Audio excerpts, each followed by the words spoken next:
Welcome guys, কি অবস্থা সবার? আশা করি সবাই ভালো আছো। তো অনেকদিন পর আবার একটি নতুন ভিডিও নিয়ে আসলাম। তো আজকের ভিডিওটা বেশ ইন্টারেস্টিং হতে চলেছে, কারণ আজকের এই ভিডিওতে আমরা এই হার্ড ডিস্কটাকে খুলে দেখবো। তো হার্ড ডিস্কটাকে খোলার জন্য আমাদের লাগবে এরকম একটি স্ক্রু সেট। তো এখান থেকে আমরা একটি এলপিজি সিলেক্ট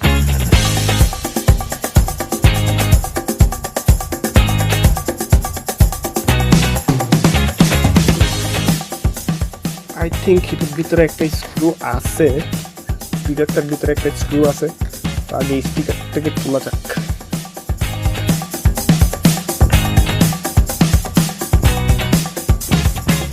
দেখতে পাচ্ছেন এখানে একটা স্ক্রু আছে। এখন এই জিনিসটাকে আরামসে খোলা যাবে। এই ও গাইস, একবার দেখুন কত সুন্দর জিনিসটা।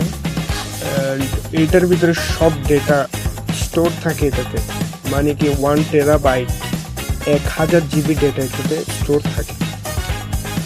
আর এটা আই থিঙ্ক সেন্সর, এটা একবার এদিকে মুভিং হয় আবার একবার এদিকে যায়। এটা নষ্ট, তাই দেখাতে পারলাম না আপনাদেরকে। তো এই জিনিসটাকে খোলা যাক।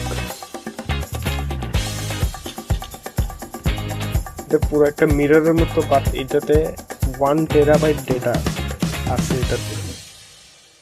জিনিসটা দেখতে পাচ্ছেন, এটি হচ্ছে একটি BLDC motor, brushless DC motor.